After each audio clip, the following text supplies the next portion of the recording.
Welcome to the Business of School podcast, brought to you by Cole Connect. Get ready for a journey of topical insights, engaging conversations, and maybe a few aha moments from the business, finance, and technology side of schools. Cole School experts are your host, and with our guests from the world of education, we're about to embark on a learning adventure to support you in the business of your school.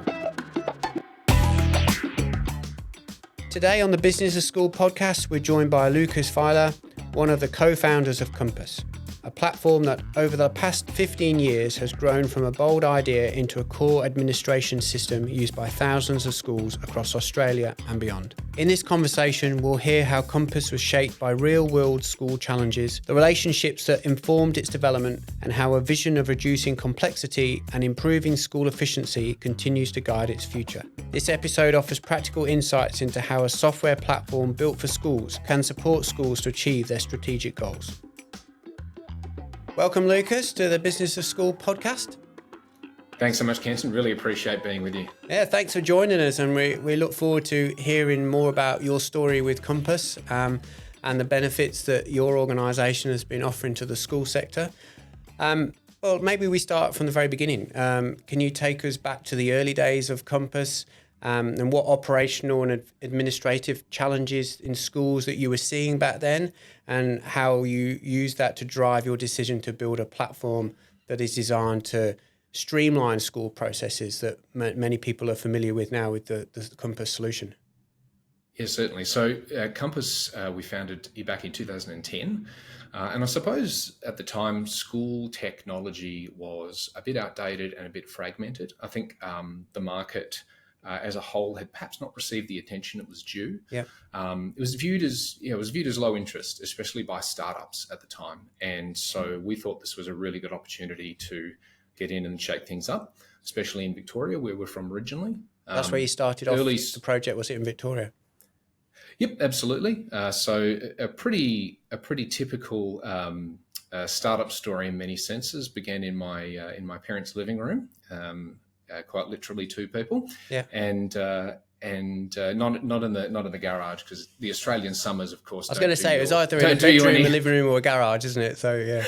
No, it doesn't work. I think that's where bands start, is in garages. Software houses start in living rooms or bedrooms. Yeah. I think that's fair. That's fair to say. And so we were in there furiously writing software. We had a significant amount of experience and expertise working with schools and their software requirements. This is me and my co-founder John. Prior to coming together and starting the company, we'd done a lot of work with our own high schools and also several in our local area. And yeah, we thought it was a neglected space where there was an opportunity. As it was. Absolutely, for some innovation. And I think the thing that we did really well is we chose to go cloud first. I'm glad we made that decision, and I think the timing of that was really good in the broader context of technology trends at the time. There's a lot of on-prem stuff, as you can appreciate, and we made the right decision to go with something that was cloud-based, so it was more scalable. We could get it out to people more quickly, make updates, add new features really, really rapidly. Yeah, awesome. So you've been very passionate about this for quite a long time, and how amazing it is that you've seen where Compass has gone from that living room to what it is today. On that journey, was there a specific moment or milestone where you realised that Compass has shifted from an idea into that truly robust platform for schools that we all recognise today? I think there are a whole range of moments, of like watershed moments as we went through the process, but a particular one sticks out in my mind, and that was only a few years in. So early days, we made a decision to go and extend Compass so that it also did the core records administration and management processes for schools. So the background there is initially Compass sat on top of the legacy school administration systems used by many of the government departments around Australia. And we did a lot of value add on top of that, but we didn't do the actual student, staff, parent record. And the decision we made there was, we're going to go ahead and do this. And it's a big undertaking because you've got to take on the management, the full life cycle of all of those records. But I'm very glad we did, because it opened up a whole range of new customers to us, frankly, and it gave us more opportunity to add new functionality to the software for people. So it was an important and timely decision. And at Scott Cole School Experts, we work with many schools across Australia, New Zealand, and there's a whole range of different softwares that schools are using. But what we consistently find is that software solutions that are purpose-built for Australian schools often receive praise in the sector because they are specifically designed for the needs of schools. Can you share how working closely with school leaders in your history has shaped the platform which is Compass today? Yeah, absolutely. I think this is one of the things that makes us truly effective at what we do, and that is when we speak with principals, when we speak with teachers, when we speak with parents, very, very frequently as a person working for a software company, you're going to be given requests to add functionality. And a great decision, a great approach that we settled on early on is we don't just say, oh, okay, yes, and go and add it into the software kind of necessarily as asked, but we'll actually go through the process of saying, why do you need that? And it sounds obvious, but I think much of the time we take a very yes sir, 3 bags full approach to customer requests, and we just move straight ahead with them, dive straight in. What we found through that process is that we were able to discover opportunities to not only make something more efficient for a school, but opportunities to throw an old process completely away.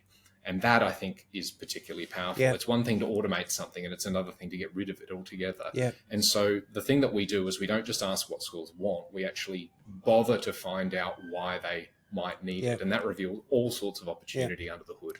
And because the last thing an evolving industry wants, with it's striving for best practice and reviewing its processes and workflows, is to automate bad practice. This is the thing. And it's very... Systemize a process that is inefficient.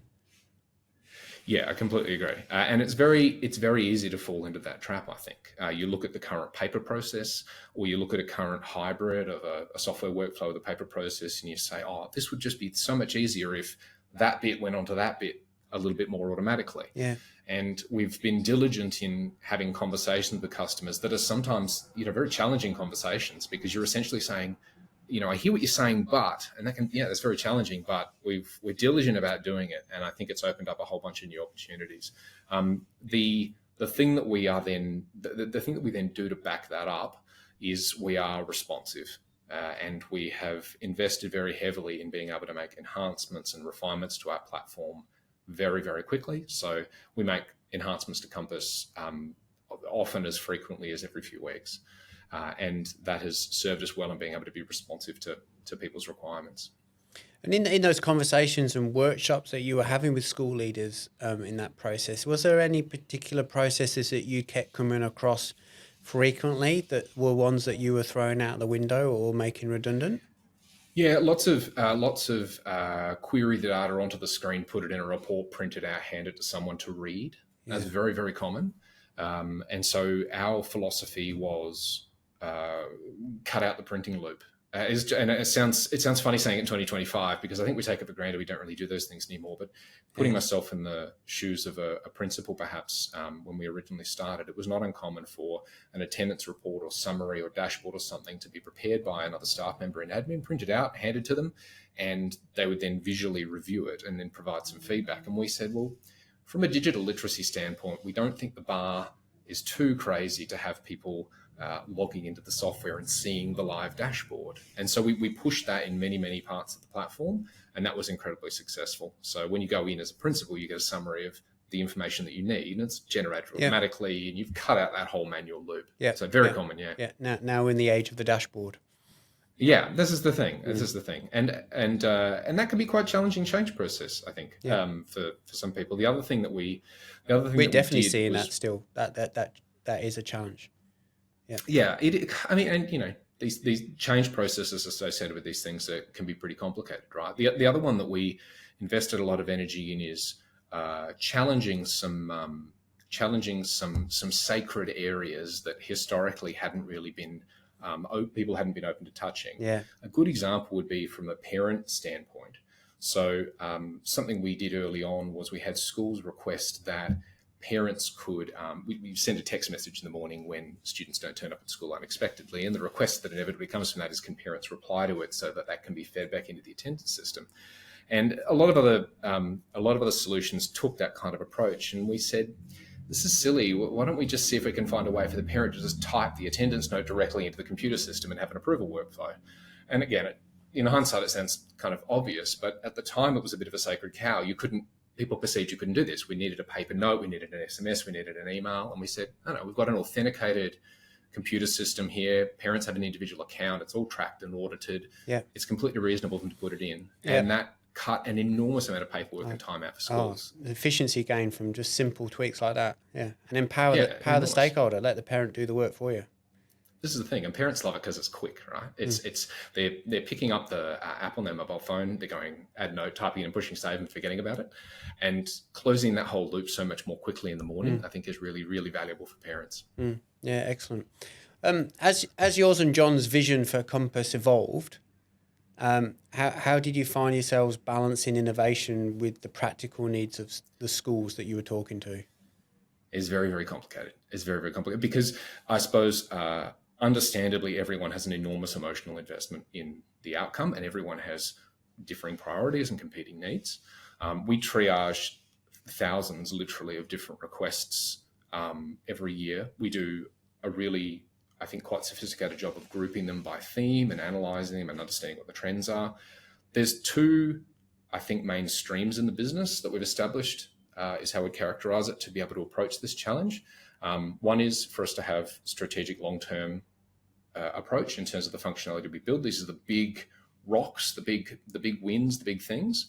And we are diligent about maintaining a tactical short-term fix. I shouldn't say fix so much as a team who can add specific micro refinements to the product based on customer feedback that's come in, and to be able to respond really quickly. And so by having those two streams in general, we've been able to be appropriately responsive, but also still do things well, if that makes sense. And I think that's been pretty important to balancing it. Your large blocks of innovation, I think, are going to come in those longer term, more visionary projects. But you can't do that completely at the expense of being able to quickly respond to individual little challenges that schools are having, because those challenges can be, really quite material. So. Yeah. Have you got any examples of what would be maybe some of the biggest challenges to that? Yeah, absolutely. So one of the big strategic innovation pieces that we've been investing in over the last few years is bringing our timetable solution to the market called Griddle. And timetabling is a complex endeavour, as anyone who's dealt with it will quickly attest to. And this is not something that you can do. It's not something you can do lightly. It's not something you can do particularly quickly. You have to do a particularly good job of it. And the investment and the size of the team that we had to put around that undertaking was really quite significant. It was a multi-year effort. We did that because Compass was a very fully featured platform, but we always felt, and we always kind of wanted to have a timetabling capability in there for secondary schools. Always had something for primary schools, but for secondary schools, and we knew that it was going to be significant if we did it. Likewise, on that more micro end, there's the examples that come to mind are things like if we've got a particular screen or a particular reporting compass, and there's an extra field that we need to add in just so that people have got greater visibility of a particular piece of information. We needed to have a way that enabled us to deal with both of those things simultaneously. Those would be two examples that come to mind. No, that's good. Timetabling is never an easy function to master. No, not at all. And I think that was probably the reason in the first few years that we didn't choose to take that on, just because you need to do a really sophisticated job of it. And we've built the capability in our organisation over the years to be able to do that. And very happy to say that we're well on our way to having, I think, a really compelling offering in that space. We've mentioned a couple of times in our conversation efficiency and effectiveness. These are the things we're we're all striving for, both as suppliers in the sector and schools that are there operationally running the organisations of business and educating children. But what do you, from your experience, think are some of the most important elements of ed tech offerings for helping schools run more efficiently, but in the finance and operational space? Yeah, absolutely. I think, reflecting on our experience, it has a lot to do with the approach and the capability of the team and the company. I think building software that is fulfilling the baseline needs is something that people can do generally, but to do a really refined job of it, I think it comes down more so to your approach, less so any specific features, if that makes sense. Something that we do, I think, that is reasonably unique is we empower our client-facing teams to influence product development very directly. So they literally sit near each other so that there can be like a constant dialogue, like it's water cooler conversation central, like that. And that's the idea. We want to instigate these casual conversations about how the product could be improved between people who are having conversations with customers all the time and the people who are literally writing the code. And I think the other thing that comes to mind is we've always had this philosophy that while there is absolutely substantial variation in individual processes at individual schools, there are broad themes that we see consistently. And that's an opportunity for us to build efficiently in what we do. So build one thing and make it available to lots of people very quickly. And so whenever we approach a request from a school to build new functionality in the software, we always say, how do we make it so that this could be used basically by any customer, rather than XYZ high individualized school's bespoke feature. Yeah. And again, it sounds obvious, but the diligence I think required in the software delivery process to accomplish that is quite significant, because all we need to do to get this particular customer over the line on this thing is X, Y, and Z. It's very tempting to go and do exactly literally what's been asked. But I suppose reflecting on what I earlier said about understanding the why, going that one level deeper, if we understand that, that's when we start to see, well, there's a consistency here in these themes across most schools, many schools, all schools often. And that's an opportunity to be exploited, so that when we go and do it for one person, everyone gets the benefit. And this is why we can add so many new features to the platform all the time, is because we're not building for one party or another party. We're building for everyone as a philosophy. Yeah. And I think that's been really successful. No, that's a good approach. No, that's good. Let's just look into the crystal ball a little bit and look forward. Some of the challenges that we're seeing when we're talking to schools about digital transformation, especially, is simplifying their processes. There's compliance issues, there's integration issues, there's obviously the cost involved. So looking ahead at sector challenges, how is Compass preparing to meet those challenges facing the business and IT teams at schools? There's so many. It challenges the right word. Two that probably come to mind of particular importance: obligations around compliance, privacy, security are not decreasing. No, the red tape's getting longer. Yeah, and there is a diversity of views across different government jurisdictions around Australia, around the world, as to how these things need to be implemented, and that is challenging to synthesize. In the EU, for example, we've got GDPR, which has some significant differences to privacy and data protection related constraints in other countries and other markets. So we continue to invest very heavily there. Obviously, the platform has to remain stable, secure, accessible, and that's absolutely critical. I think in terms of new areas that are going to receive focus from us, I think AI obviously is a major opportunity. Yeah. I think it requires particularly thoughtful rollout and kind of expectation management. And we're still, I think, digesting that as a company. We're still digesting that as an industry. Yeah, definitely. I think the unique thing about AI is not actually about the software solutions so much as it is about people's expectations when they use them. Is the true difference, in a sense. And that is when I operate with Microsoft Word, or when I use Google to search for something, I have an expectation that the software is going to do something incredibly consistent, and I have an expectation in my mind about what success looks like, and it's pretty clear if it's met that criteria or not. Whereas the success criteria with AI-related solutions and responses can be different. And in a funny way, we're kind of willing to tolerate human error, or what we perceive to be error from humans, far more than we probably are willing to tolerate it from computers. And so if an AI engine gives you something that's a little bit off-piste, a little bit different, your tolerance around the suitability of that response, although it's probably of much higher quality than what an equivalent human could put together, and achieved it so much quicker. And it did it in 10 seconds exactly. Although it is quicker and of higher quality, anything other than perfect from a computer is, I think, considered unreasonable, in spite of the fact that the human response, we kind of have an accommodation we make there. And it's a similar theme to what we see, I think, with, for example, self-driving vehicles. Our standard is going to be very, very high for the vehicle, and it's probably going to be higher for the vehicle than it is for the humans who drove them manually previously. And that's a good metaphor. Yeah. And so I think the thing that we're doing at the moment is digesting that challenge. And it's like, how do we bring solutions to bear that are providing value, but people are satisfied, satisfied that they're meeting their expectations.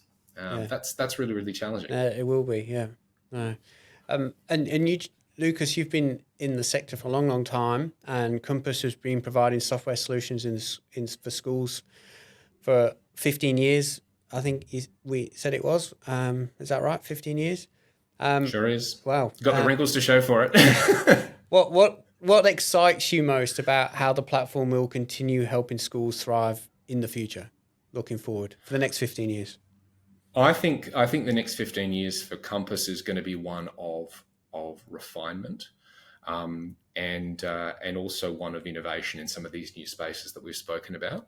We're going to continue to evolve our offering. I think the way that this is going to happen, and the focus for us probably as a company internally, as much as anything, is continuing to build our team.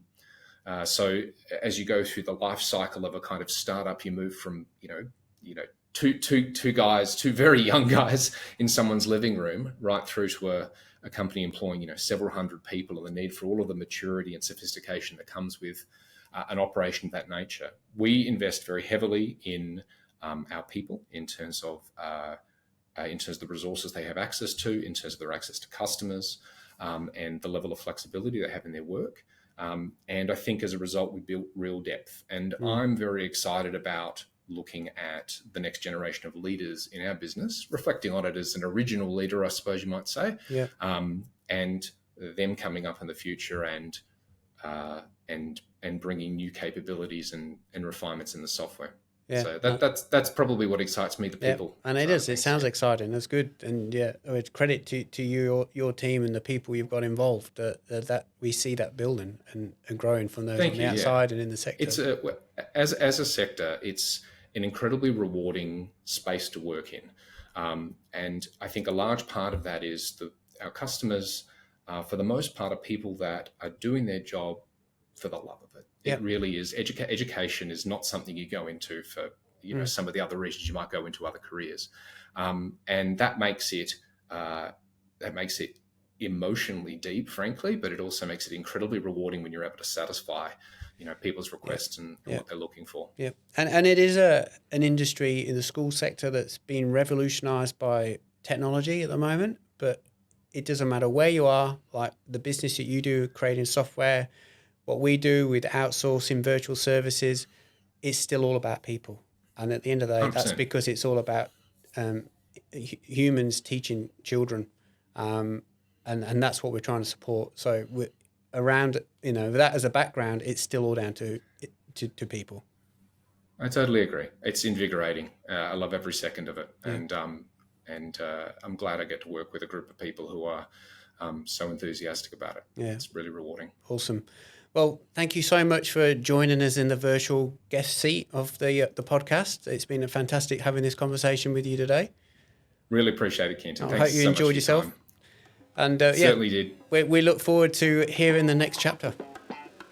Thank you so much. All right. Take care. Bye. And that's a wrap for this episode of the Business of School podcast. We've enjoyed the conversation today and would love to have you join us for future episodes. Please hit the subscribe button and follow the links below to find more information and resources to support you and your school team. Until next time, keep being innovative, keep being awesome, and remember, there is always opportunity to improve on the journey. Thanks for connecting.